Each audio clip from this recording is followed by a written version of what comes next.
Hi, everyone. Welcome. I'm so excited you're here today. I'm Trisa Summers, and I'm president of Five Oceans. And first and foremost, I just want to thank you for being here. We're really grateful that you're joining us for this second quarter market update. We created this webinar series really to be valuable for you. That's the whole intent behind these sessions.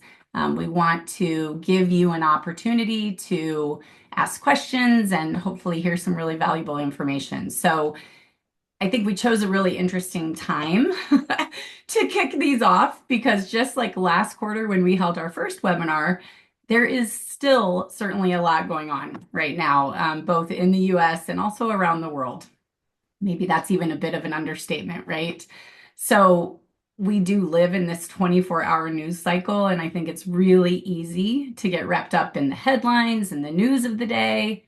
I think we can also sometimes find ourselves having an emotional reaction to everything that's coming at us. Or maybe that's just me, but I seem to hear clients say that with regularity. You know, it's just easy to kind of have reactions to everything that's happening in the world. You know, as clients of Five Oceans, that your advisors are going to tell you that we don't want to be making decisions about our investments based on all the things that are happening or those emotions that, you know, they might elicit from you. Even though that's true, we can't ignore it. We can't ignore everything that's happening. We do still need to be aware of what's going on around us because it can have an impact on us as investors. Hopefully, by adding some context to all of the news that's out there and then looking at it through the lens of what really matters to our financial picture, we can stay a little more grounded and maybe some of us can sleep a little better at night. So providing some of that perspective is exactly what today is designed to do. We have an awesome speaker to provide some of that valuable perspective and around several of those issues that are out there right now. And we also want to give you a chance to ask whatever's top of mind for you during this hour. So just on that note, housekeeping a little bit, if you have a question you want to submit, please use the Zoom Q&A function. You'll see it down at the bottom of your screen rather than putting it in the chat. It just makes it easier for us to monitor the questions coming in. And we are going to try to address as many as we can during the hour that we have together. But if for some reason we don't get to your question, we'll be sure to follow up after the webinar. As I mentioned, we have a great speaker. We are lucky enough once again to have Apollo Lupescu. He's Vice President of Dimensional Funds. Join us again today for the webinar. He might be familiar to some of you, but just as a reminder, he holds a PhD in economics and finance from UC Santa Barbara. He's been at Dimensional Funds since 2004, and he has experience in multiple areas of the organization, from being part of the Dimensional Investment Strategies Group to overseeing the firm's national advisors retirement business and a whole host of other things in between. He has quite the career there. Currently, though, he is Dimensional's Secretary of Explaining Stuff. I'm never going to stop using that title because it's awesome. And he presents all around the country and all around the world. He is so talented, as you're about to hear, at taking really complex topics and making them easy to understand in relation to how we should be thinking about their impact on us and on our money. So, since he's the real brains on this webinar, I'm going to stop talking and I'm going to turn it over to him to start us off with a look back at last quarter. So, welcome, Apollo. Well, Trisa, thank you so much for the invitation to come back. And you know, I don't know about the brains. I mean, I think it's so nice of you, but the reality is that what I do is nothing really compared to what you do for your clients. And I want to start there because you mentioned what happened this year, and I think that what's so interesting is that it was a very eventful year. Like there's so much that we talked about, a roller coaster in the markets and so forth. And before I kind of get to what happened in the U.S. market, I do want to take a step back and really reflect on the fact that what happened with your money is very likely different than what you see on the news. It's very likely that it's not going to match what's on the news. And the reason for that is that knowing Five Ocean and knowing, kind of the way that they operate is that whenever they invest somebody's money, they look at your circumstances, your needs. How much money do you need? When do you need the money? What's your risk capacity? What other assets you have? And they develop a financial plan. And when they develop that financial plan, that's when they basically create an asset allocation. An asset allocation means that your money is not only invested into one type of investment, but really in a variety of them. And the biggest distinction that we'll touch on is this idea that part of your money, to whatever degree, might be invested in ownership of companies, which is what we call stocks, and part of it might be lent to corporations and governments through another investment called bonds. And that is a very meaningful distinction because if you look at the first half of this year, the first half of 2025, what you see is that stocks, when you look comprehensively across all the stocks that you might own in your portfolio, is a rough number. This is not precise, but it is a rough number to get an idea. These stocks were up roughly about 8%, a little over 8%, but just to make it nice and round, let's say 8% up for the year. And then you also might have had an investment in a different type, which are bonds, which is a form of lending. And generally speaking, just as again, as a rough number, the bonds might have grown at about 3%. So the first point to make is that what you might see in your own statement is a reflection of the mix between stocks and bonds. If you are more heavily invested in bonds, you're closer to 3%, more heavily into stocks, closer to 8%. And if you're half and half, that's probably 5.5 that you got roughly in that neighborhood. And I just wanted to give you an idea that what you see on the news is not exactly what happens into your own portfolio. And when I say stocks here, this is reflective of everything that is related to ownership. And when it comes to stocks, it's not just the U.S. market. In fact, stocks for the first half. If you look at the US, which is the largest component typically of somebody's allocation, it was up roughly about 6%. So again, I'm going to use some rough numbers. But another component is in international developed markets, and that is, Canada and Germany and Australia, UK, Japan. And that category, when you look at an index, a benchmark for those stocks, they were up a remarkable 19% for the first half. And the third category, which tends to be the smallest among stocks, these are countries like India and Brazil and China, and those are called emerging markets. And what's really interesting is that if you look at an MSCI index, they're also up roughly about 15%. So pretty much across the board, the good news for all of you this year is that you saw really good results. Like in your portfolio, you saw really good results, whether stocks or bonds, you made money. You actually had positive returns. And also great news is that people who stayed diversified and not just in the US, but abroad, they saw outstanding results because the long-term average is about 10%. So for the first half alone, in international developed, you're almost twice as much as the long-term average. So again, really good outcomes for investors who were disciplined and diversified.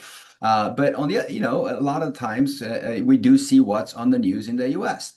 And one of the metrics in the US is the Dow Jones, which has 30 companies. It's not really that representative, 30 companies out of 3,000. A lot of flaws with that particular metric. And that's why professionals don't really use that, but rather what they use is another metric called the S&P 500.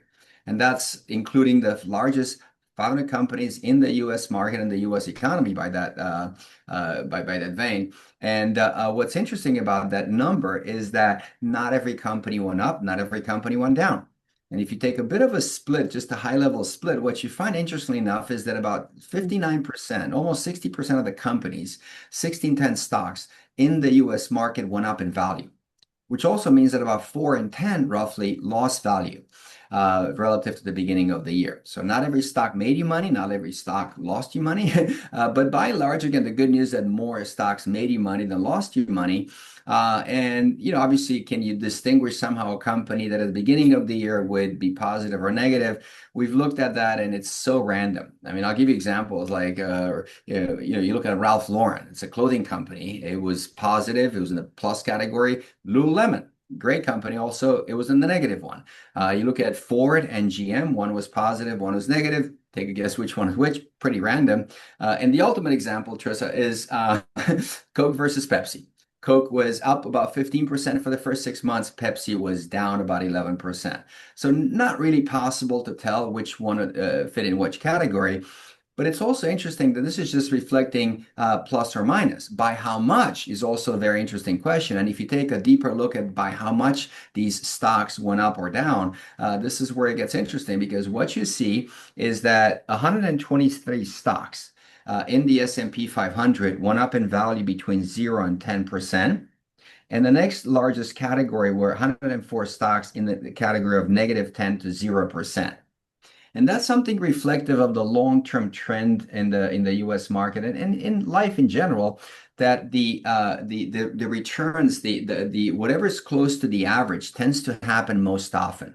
And the more you move to the extremes, either negative or positive, the fewer and fewer extreme outcomes that you find.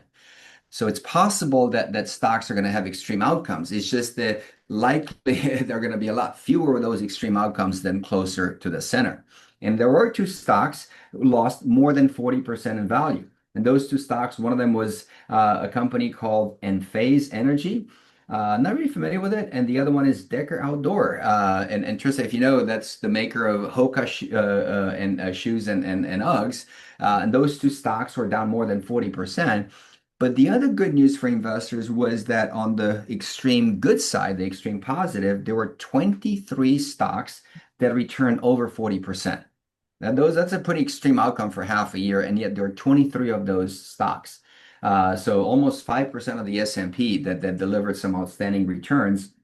And the best performers was, funny enough, an energy company, NRG. So the same way that we had an energy company at the very worst, we had one towards the very best, and about 79% growth. And then the very best performer was Palantir, which is a Silicon Valley a company that was up about 80%.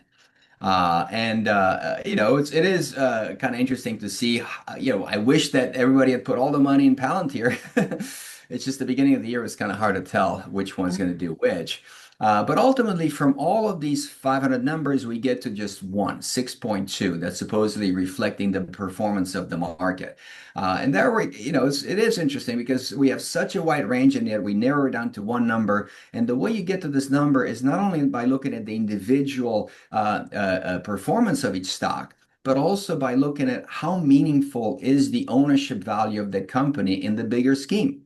In other words, energy is likely not as big as Apple or Nvidia. So the way that we assign percentages or the weight, how much emphasis we put on these two companies ought to depend on the value of that stock in terms of what's called market capitalization.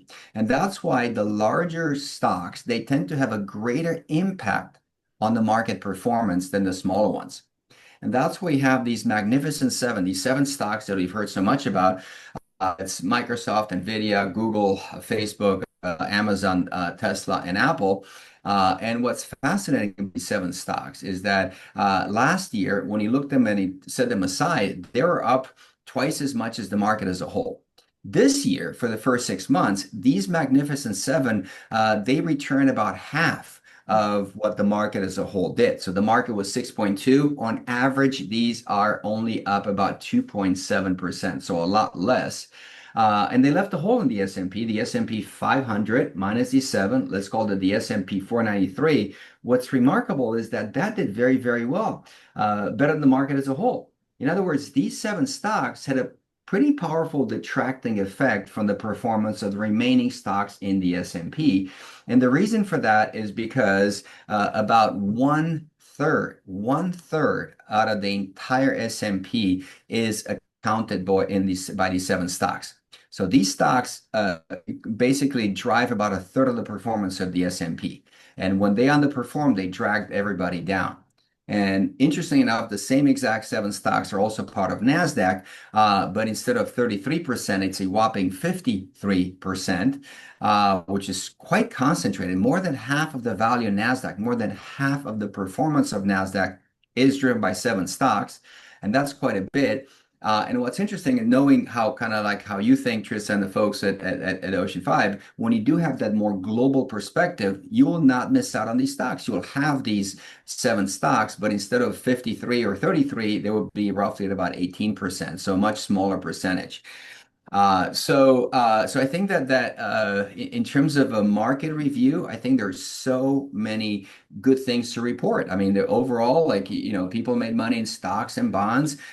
Folks who stayed diversified in international stocks really benefited, not only because the other markets did better than the U.S., many of them, but also because by diversifying globally, you're not overly exposed to these Magnificent Seven, which ended up not doing as well as the rest of the market. So a lot of good news to report, and we'll see what happens for the second half. But for the first half, despite all the negativity and all the bad things that you hear out there, really good news from an investment perspective.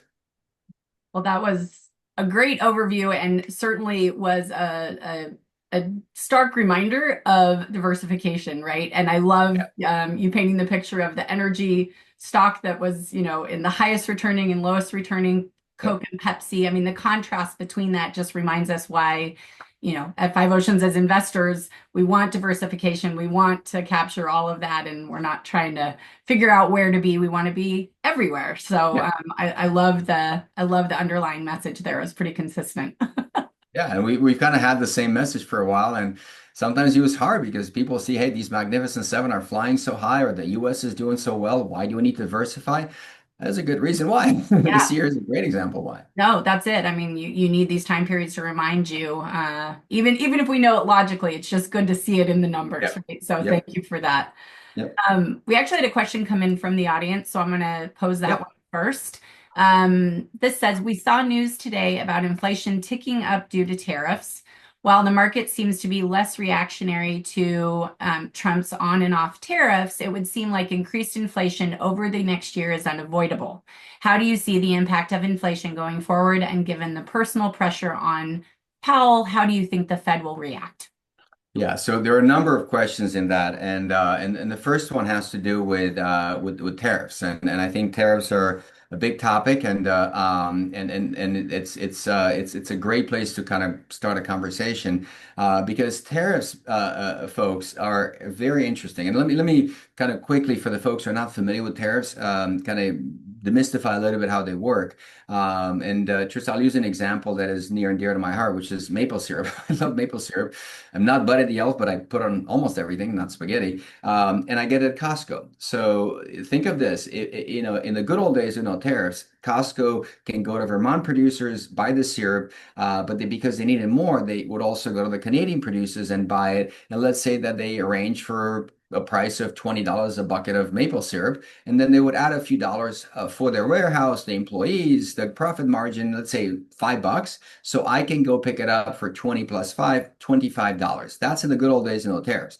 Now, if there are tariffs on Canadian products, let's say the president says 25% on everything that comes from Canada and maple syrup is included in that category, then the way it works now is that Costco, the importing company, is legally responsible for paying the government and sending them a check in the value of 25% of what they bring in.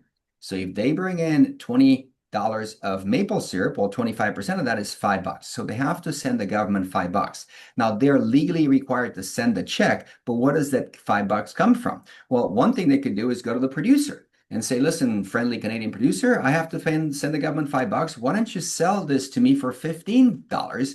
So you basically eat the entire tariff, and then I take the $20 and then I send 5 to the government and nothing changes. Well, a lot of times what happens if a product is made abroad and there are not a lot of alternatives, where else are you going to get maple syrup? I can plant a tree and get maple syrup right away. Those producers are not forced. There is nothing to force them to reduce price if they don't want to. So if the Canadian producer says, no, I'll sell it for you $20, take it or leave it, and there's nowhere else to get it, well, Costco might have to continue to spend $20, but they to the producer, spend it to the paid to the producer, but they still have to send $5 to government. So a second option for them is the producer's not lowering the price is, well, I'm going to give my profits to the government, but that's not a feasible business proposition. They're going to go out of business. So the third option is that, boy, what if we increase the price and some of the extra dollars now we collect and we send to the government. That's what's interesting about tariffs is that even though the importing company is legally responsible for sending the check, there are three parties involved: the producer, the consumer, and the importing company. And who ultimately pays it, it's really not clear. And it's really not clear because it depends on product by product. What we can tell is that during the first Trump administration, there was a 20% tariff on washing machines. And economists looked later to see who paid it. And this is what they found. 12 out of the 20%, more than half, was passed on to consumers in the form of a higher price. And the rest were haircuts that the producer and the importing companies took. Hmm. So that's why sometimes you hear about inflation coming, is because once the stock that was in warehouses brought in before tariffs gets exhausted, the new one coming in is going to have the tariff, and depending on the product, it's possible that might be passed on to consumers, and that's why you might be hearing. It's not exactly clear and depends on product by product. But by and large, I think the expectation is that at least part of this will be passed on to consumers, and that's why you'll see the higher tariff. Now, what does it mean to investors? And then I'll talk about the Fed. So, what it means to investors are three things basically. What it means to investors is that when a policy is expected, so we kind of expected some tariffs at the beginning of the year, but then something unexpected pops up, like the breadth and the magnitude of the tariffs, which was well beyond what expectations were. Based on the new information, what the stock market does is they tend to adjust the value of a company in the stock price, because if a company is not expected to make as much money because of tariffs, because they might need to take haircuts, whatever, well, at that point, it's not worth as much. And the market needs to adjust that. What do you expect to happen if the company like an Apple won't make as much money? Well, it's not as valuable. And that's where you see the market drop. The opposite is also true. A few days later, these tariffs were kind of put on hold. It was unexpected. It was good news. The market popped by about 9% in one day. So it can go both ways. But the bottom line is that it is not something that is expected that would trigger these big market moves, but rather something unexpected, which could be good or bad. And a note with that is that when you see the market move so much and you hear, oh, market dropped 1,000 points, whatever, the way to think about it is that it's actually really good news. Because what it signals is not the market is something wrong with it, or there's a problem with that, or there is an issue, or something went wrong, but rather it's a sign of strength, not of weakness. Because what it means is that investors are really paying attention and reassessing the value of companies based on the new information. And the fact that prices fluctuate is that means there's a continuous process, and you can have confidence that the number of participants are kind of reflecting a variety of views about, positive or negative, and the market's work and the price that you're seeing is a good reflection of a variety of expectations. So I think that whenever you see the market move because of tariffs, it's a sign of strength, because it's really showing that investors are paying attention and adjusting value. So that's the first thing. The second thing is that when you look at the numbers and the data, what we find is that the tariffs are not the primary driver of stock market performance. And we see this over and over. And during the first Trump administration, we had a lot of talk about tariffs and trade wars and all that. And it was not unlike what we're seeing today. And what's interesting is that if you look at the US stock market during the first Trump administration, those 4 years, 2017 to the end of 2020, what's remarkable is that the S&P went up by about 80%. 80% growth in 4 years, despite all the tariff talks and all that stuff. So it was actually very good for investors, despite all the trade talk. And obviously, we're the country who was imposing this, and we're the ones starting these wars. And the country that we really try to a bit go after in those days was China. And is it possible that you might want to avoid some of the countries that we are targeting? And if you look at the Chinese stock market during the same exact 4 years, it did not go up by 80%. In fact, it went up by 100%. It outperformed the US stock market, despite being the target of the tariffs.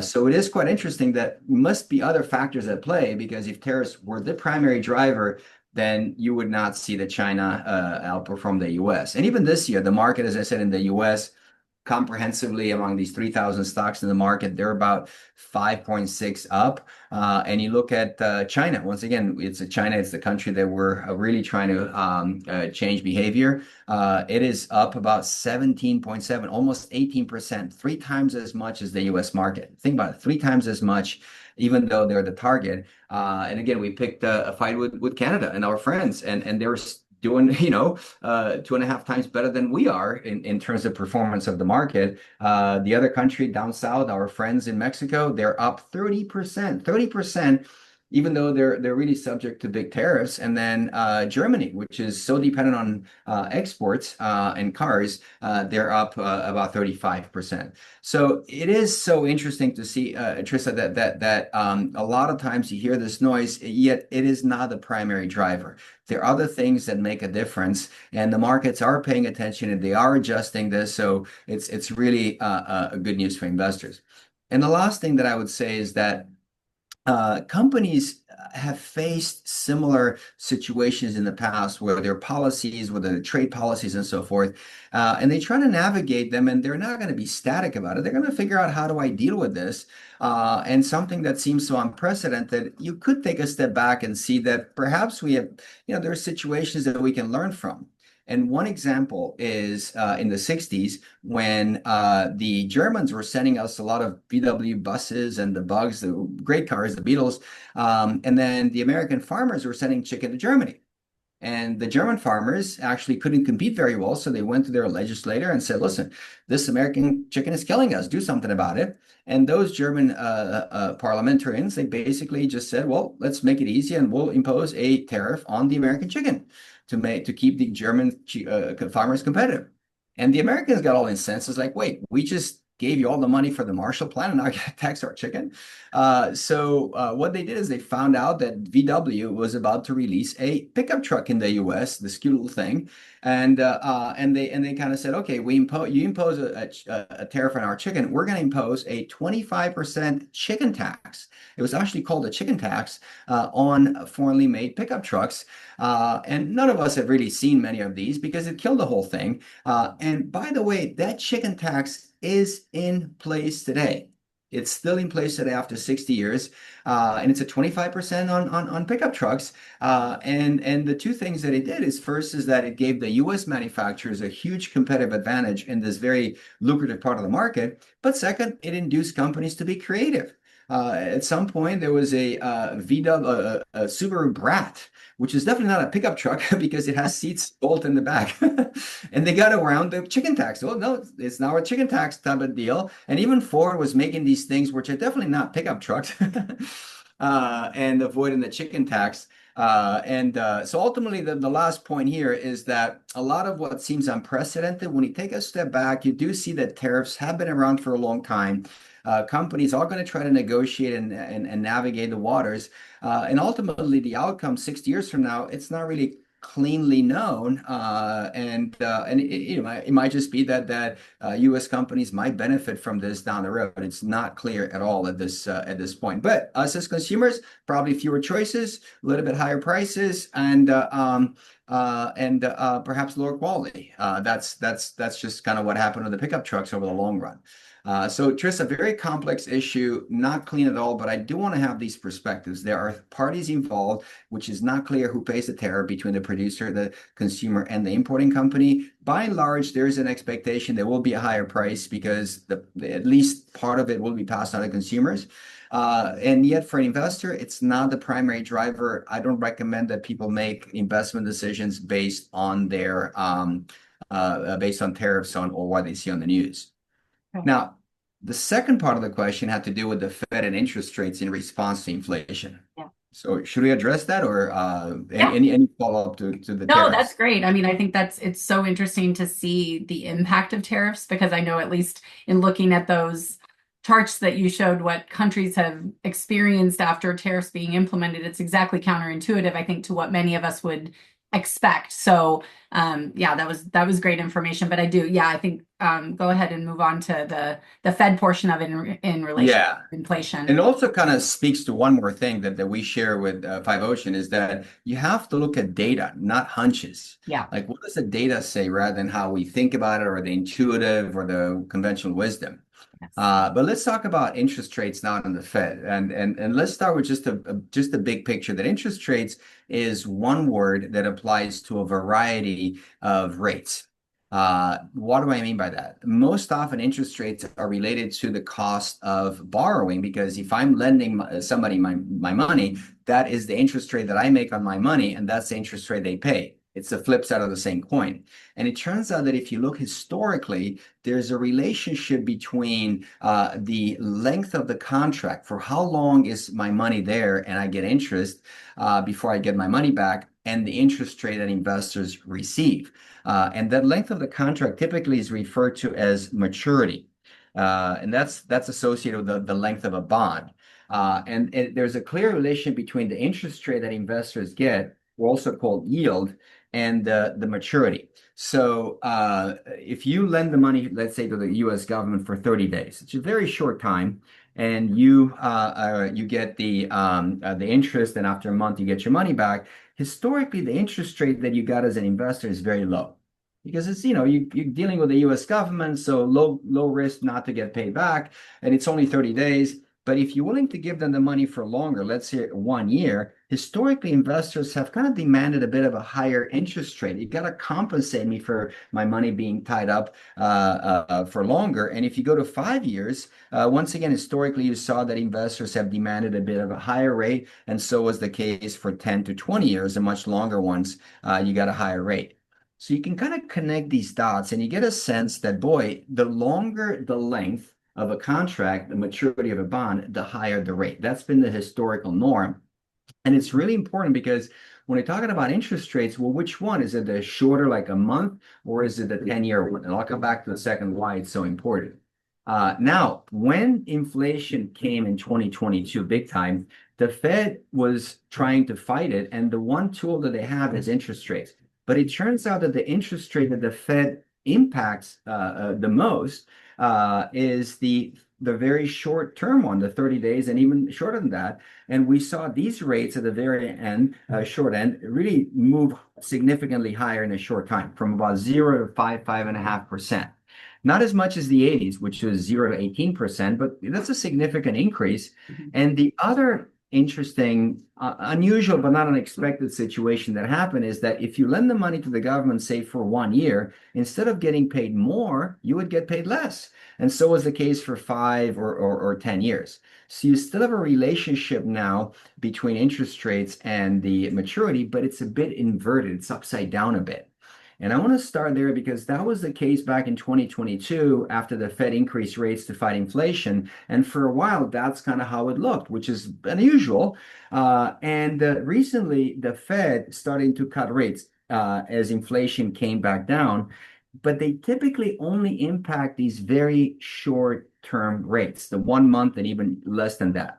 And the implication of this cut and the fact that they dropped at the short end, whether the way it's called, is twofold. One, if you are a company borrowing money to make payroll for a short time, overnight or a week or so, that's really good news because that's what's called commercial paper, and that the cost for that has dropped, which means that as a company you pay less, which is good news.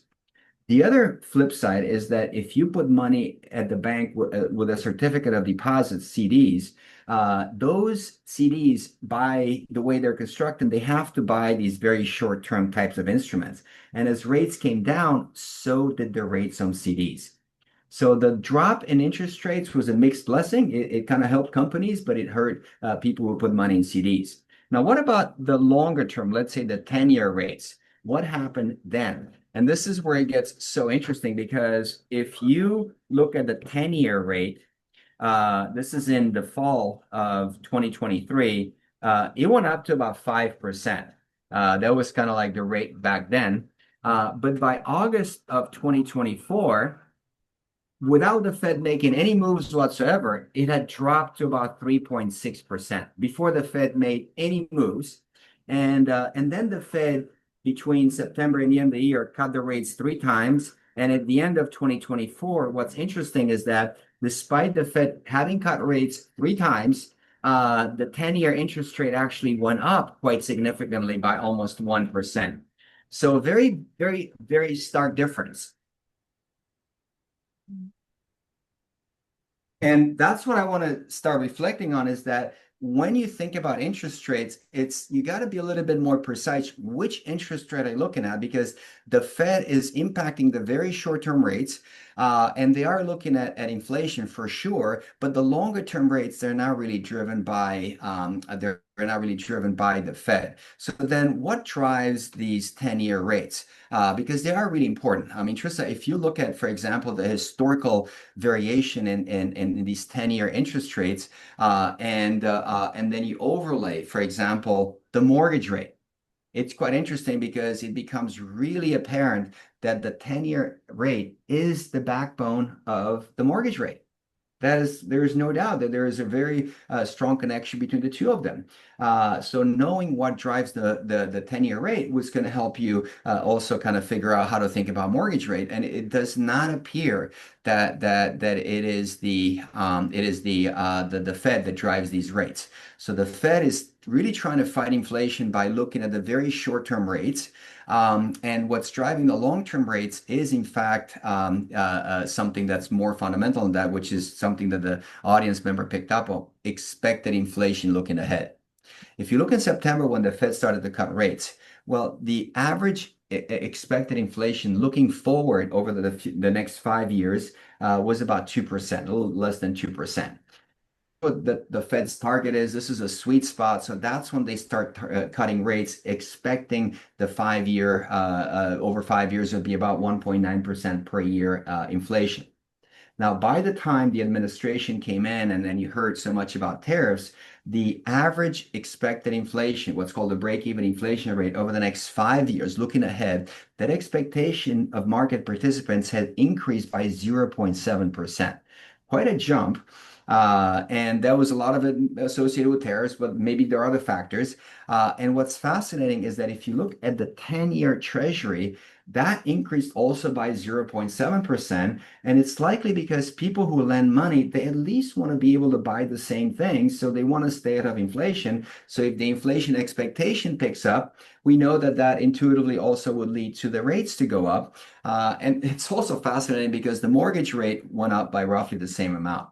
So if you want to think about the inflation, what's fascinating is that it is likely to drive not necessarily just the Fed actions today, but the interest rates on longer term bonds, which might be associated, for example, with your mortgage.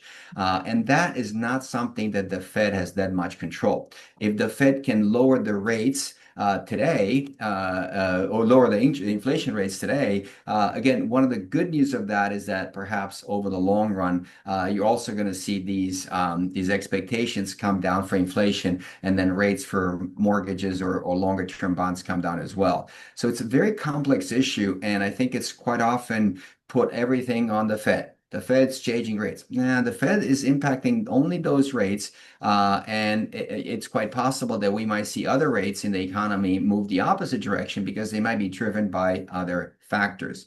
And maybe the last thing I'll kind of wrap up this whole conversation is something that I'm hearing a lot from folks, and even from my son. We're talking about some of his friends were just saying, "Well, I'm looking to buy a house, but I need to wait until rates come down."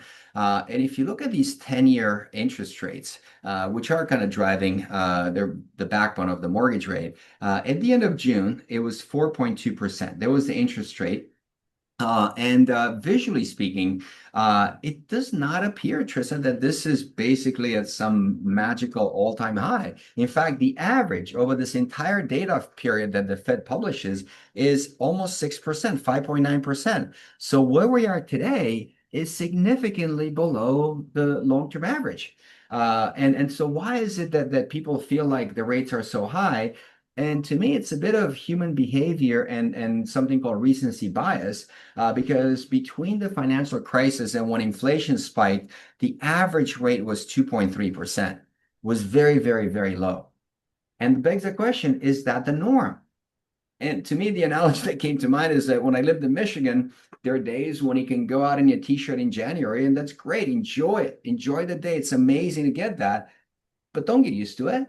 Don't toss away your coat, and that's kind of what I feel like. We've had these two major events in the world, the financial crisis and the pandemic. Rates were crazy low. And once you kind of come back to some normal, is it obvious that they have to go back to that low rate?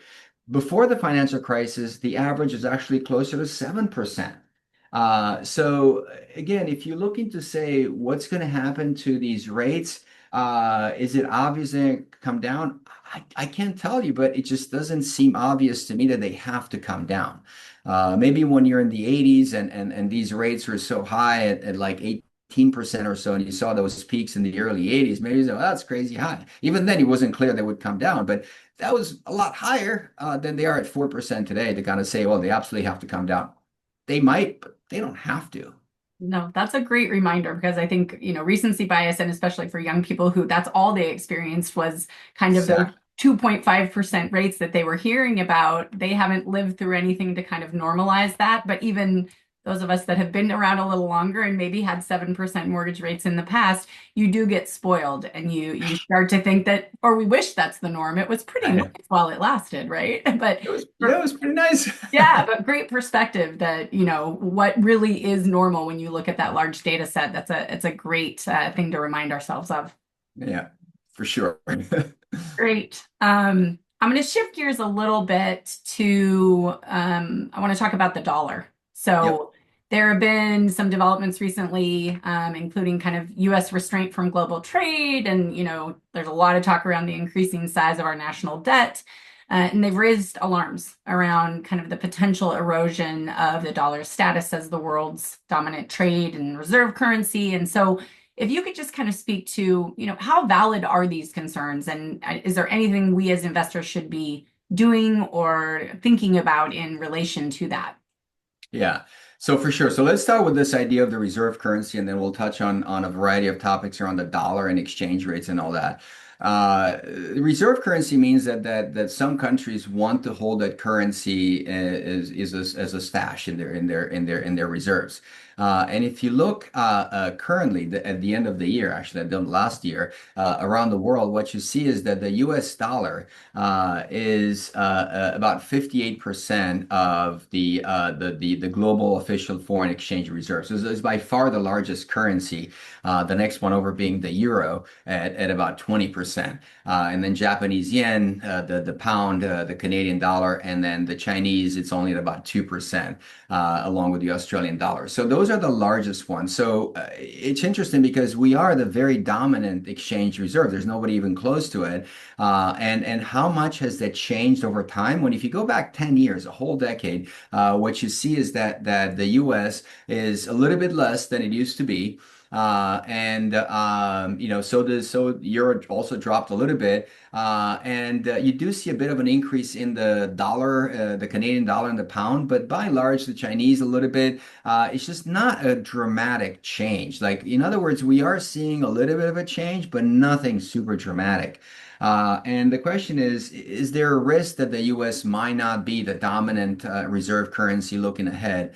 And to me, the answer to that is like not so fast. It's possible, everything's possible. The British pound at some point was the dominant currency of the world, but no longer. So is it possible that might happen to the US? And I would say that I don't see anything imminent for three reasons.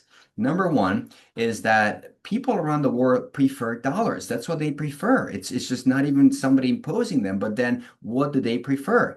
And Trisa, I was in Fiji just a couple of weeks ago, and just for kicks, knowing that this question came from Australian investors and New Zealand, that's where I was before. I exchanged not just dollars into Fijian dollars, but also into euros and the Chinese renminbi. And when I would get somewhere just for kicks, I would offer to pay in US dollars, and everybody was totally fine. Yeah, I'll take US dollars, not a problem. When I pulled out the euros and the Chinese renminbi, They thought they're on candid camera. Are you crazy? No, I'm not taking this. I have no idea what this is. People prefer dollars. And in fact, if you look at the data, what you see is that roughly about 93% of the average daily volume of foreign exchange is in US dollars. It involves US dollars. So it is a huge, it's a tremendous, that's what everybody wants. Whether it's the Russian mob or the Chinese expats, they all prefer dollars. And the next one over is euros, and then you have the Japanese pairs, and everything else is just a tiny fraction. So again, the U.S. dollars is the preferred currency because there is no credible alternative. If it's not the U.S. dollar, then what is? And there is no credible alternative that is desired by people and preferred by people and merchants around the world. So I think that's the first reason. The second reason is that you have the infrastructure of payments, the global pipelines of trading and exchanging money built around dollars. And if you're not going to have this, then you have to build a parallel system that goes outside of that. And nobody has even attempted to do that just because there's not enough demand. So it's not just about the dollars, but the financial pipelines of the world that are built around dollars.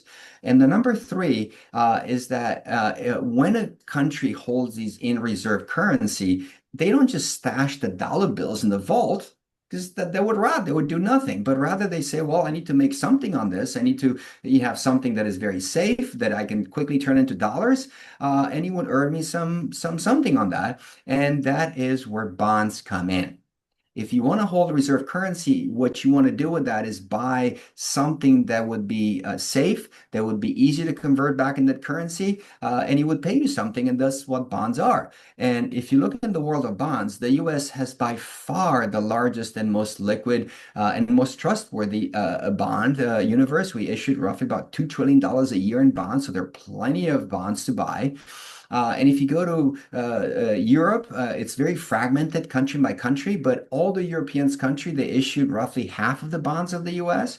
And China has a tiny fraction of the US, less than 10% of what we issue. Countries cannot really use, I'm going to hold a lot of Chinese currency just because there are not enough bonds for them to hold, and it's not liquid or safe as it is with the US dollar. So because of these three reasons, there is no credible alternative, and it's the most desired currency at the moment. The financial pipelines have built around the dollar, and because also it is about bonds, not just the currency, I don't see right now anybody coming to kind of take away the dominance of the US dollar. But we have heard a lot of headlines, Trista, lately about the US dollar losing value and the US dollar not being as strong, and it's a weak currency and all that stuff. So to begin with, let's start with a question that is pertinent to us as investors. What happens when the dollar loses value? So what does it even mean to lose value? So let's say that I'm going to use a very simple example, that you have €1, and I'm going to use just some made up numbers so it's easy to understand. You have €1, and let's say that in the past, you're able to get $1. So that was the exchange rate. And now what you're hearing is that the euro is getting stronger. The euro is getting stronger. So what does it mean? What it means now is that, just to illustrate, these are not the real numbers, but just illustrate the point. If you're now the euro is getting stronger, instead of getting $1 for that €1, let's say that right now you get to take $2. So that's really good if you're a euro holder and you travel to the US. The same euro now buys you $2, so you can buy twice as much as you used to. So the dollar getting weaker and the euro getting stronger is good for travelers. So if you're a traveler coming from Europe to the US, the fact that the euro got stronger means that you buy more dollars, and that goes a longer way for you. So whenever a currency gets stronger, the beneficiary, one of the biggest beneficiary tends to be the travelers who are going and traveling across because they get more of the other foreign currency.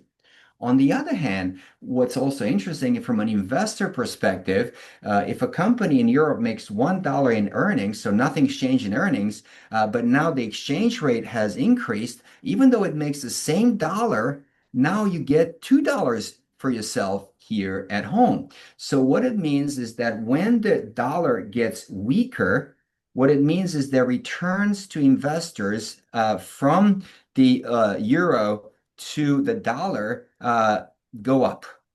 In other words, you see better results. And let's just kind of put some numbers out there just to kind of get a sense of what I'm talking about. What I'm talking about is, for example, for the first 6 months of the year, the Greek stock market, for example, in the local currency in euros, the Greek stock market roughly was up about 40%, which is a very nice outcome.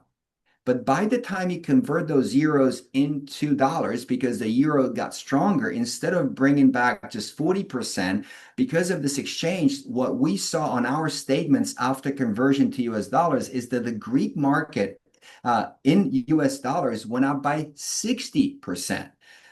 So we had a huge bump that we saw on our statements because all the reporting is done based on US dollar conversion. It was the same for Mexico. I talked about Mexico being up about 30% or so. Well, in pesos, it was up 19%. So we had a bump of 11% because the peso got stronger.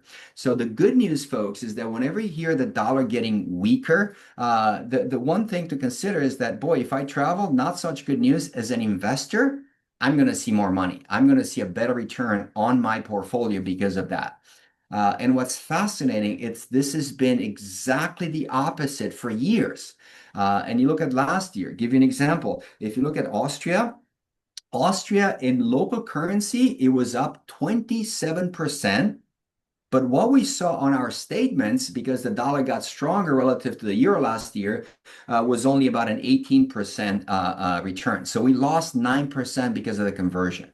And that kind of leads me to the next point. Whenever you see the dollar getting weaker or stronger, I want you to keep some perspective.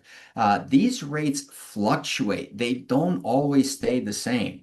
In fact, if you go to the European Central Bank, and you look at the exchange rate between $1 and a euro, what you see is that as of a couple of days ago, $1 was buying you 0.85 euros. That was the exchange rate. But here's what's fascinating. Look at the historical trade pattern. Does it look that the euro is terribly strong right now? No, in fact, look at this. The average that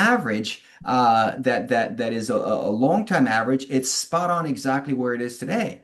So we're just exactly at the long-term average, despite the headlines that the dollar's losing so much value. Yes, it's losing so much value, but folks, keep some perspective. For the longest time, we saw a huge spike in the value of the dollar, huge spike for years and years, and that wasn't good for investors. And then we saw also a drop, and then we saw an increase, and we see a drop. That's just par for the course. It's just exactly what what I would expect to see. Nothing really unusual or something. It's just the media makes a big thing out of it because we're right now at exactly the long-term average. And then you look at the Japanese yen versus the dollar, and what you see is that yes, indeed, we have dropped from where we were not too long ago, but relative to where we are in 2021, this is almost like 100 yen for $1. Today, you're roughly at 145 yen. And yes, it's come down from 160 or so, but still, like, this is not something that, like, oh my gosh, like the dollar is just such in big trouble. No, it's just fluctuating like always has. We're still way above the average. I mean, for so long, look, in the early 20,000, it was less than 90 that you would got, and today it's 145. So the dollar is certainly a lot stronger, and the fact that it fluctuates, nothing unusual there, nothing unusual. That's just the way that it works. And even if you look at the Chinese renminbi, the Chinese currency, very, very, very stable, and not really seeing like, oh, this is a terrible thing. So this is when the dollar got really strong, and this is where a lot of people are crying foul because that stronger dollar means that it's benefiting the Chinese exporters. But it's been pretty steady and a bit coming down. But again, nothing really that would make us believe that somehow the paradigm has changed and because of the trade wars or whatever. It's just exactly in the boundaries of where something is to be expected, or it's pretty benign. Like I don't really see something there in the data that just screams unusual panic. And that's why I love doing these, and I love the context and the data that you bring because, yeah, the media and the news and the headlines are meant to capture us, right? And so they're doing their job. But zooming out and looking at it from a historical perspective, it really does kind of normalize this situation that we're in. Could something change tomorrow? Of course, but Absolutely. from an overarching pattern perspective, it's just not as scary as perhaps the media No. paints it out to be.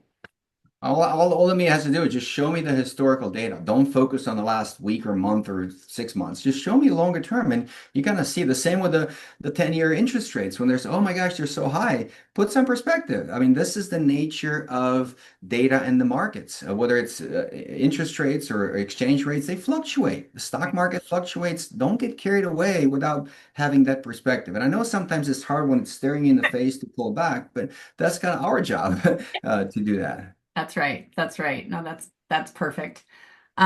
We have 5 minutes left. I'm going to put you on the spot and see if you can give us just a bit on something that I know a lot of people are thinking about and perhaps concerned about. I won't put people's emotions in for them, but government debt, the mega bill, the national debt, the impact of this new legislation. I think people are really wondering how concerned we should be about this increasing debt and the sustainability of kind of what we see Yeah. playing out. So I know it's rough to do in 4 minutes, but I know you can do it. Yeah, so let's do it quickly. To kind of reflect right now in 2025, as a country, we owe $36 trillion. That's the number. And what's interesting about this mega bill is basically it kind of says that by continuing the tax rates that were about to expire, if we had not done nothing over the next 10 years or so, we'd have collected about $4.5 trillion more in taxes. But by extending and making these tax cut permanence, we are reducing the tax base of the government by about $4.5 trillion.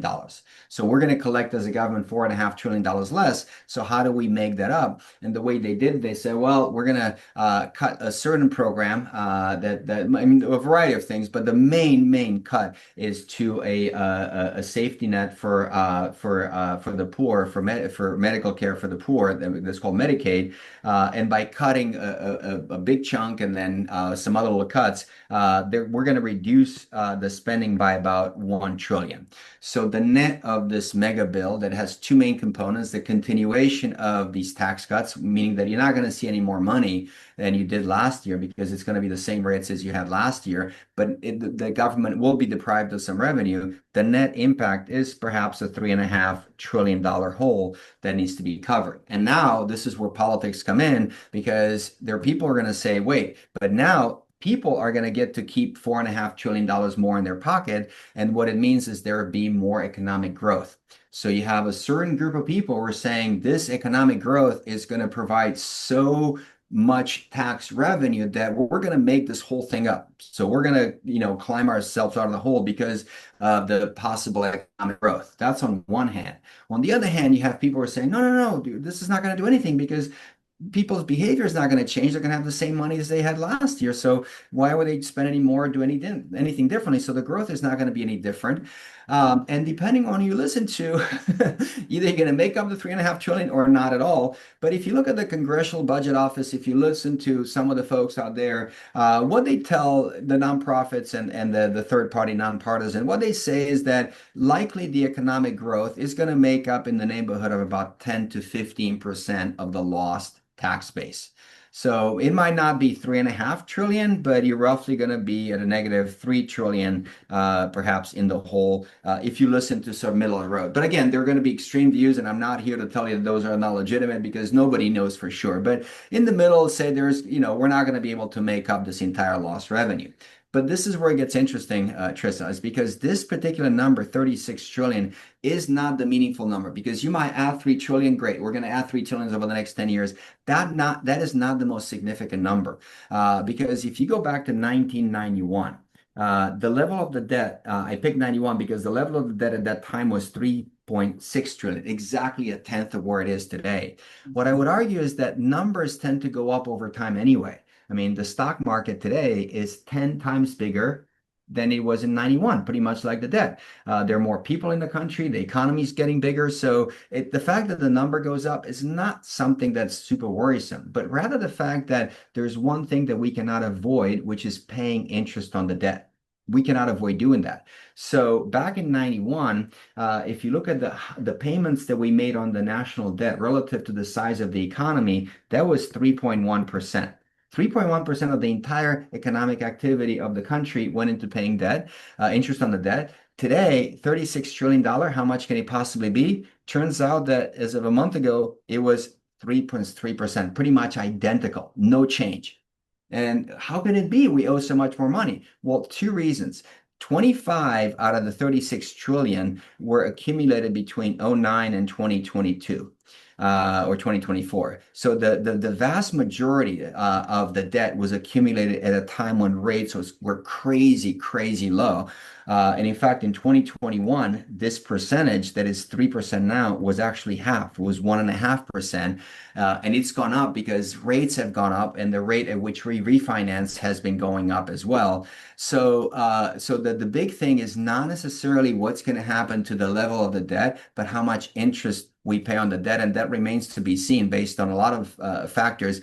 But ultimately, is this sustainable? I'll wrap it up with that. Is this sustainable? And there's a voting mechanism where everyday market participants are voting with billions of dollars on how sustainable somebody's debt is. And that is in the form of the interest rate that they require from that particular borrower. And the US government, as of recently, was about 4.2%. But what's fascinating is that it's a voluntary transaction, and the US government is not the only entity. JP Morgan also wants to borrow money, and they're a very solid bank.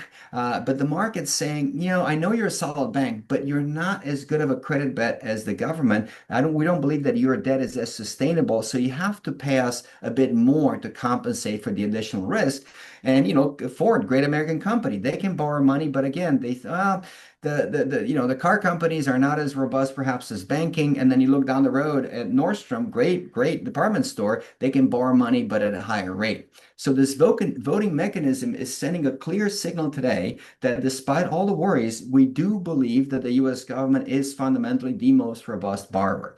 And if a country borrows money and they might not pay and people don't feel confident, they're going to show that. And Ukraine, I love Ukraine. I really think it's an amazing country. They can borrow money, but they have to compensate investors despite the sympathy for the country by paying a very high interest rate on their bonds. So to me, Trisa, the long story here is that this debt is a very complicated issue, and beyond looking at the number, I think you're better off looking at how much does it cost us to service that debt, and that is becoming a larger and larger number. And if it keeps going, that's not going to be a lot more meaningful than the additional debt that we accumulate because of the mega bill. But secondly, at the moment, the market still has very much confidence in the U.S. government, and if that was to change, and somehow the U.S. government would pay more than JP Morgan or Ford, well, we'll get together, we'll have a webinar and talk about it. But we're not there yet. So let's cross the bridge when we get there. It's just that the moment still the U.S. is the cornerstone, the foundation, the most robust borrower as reflected in the rates that they pay to borrow money.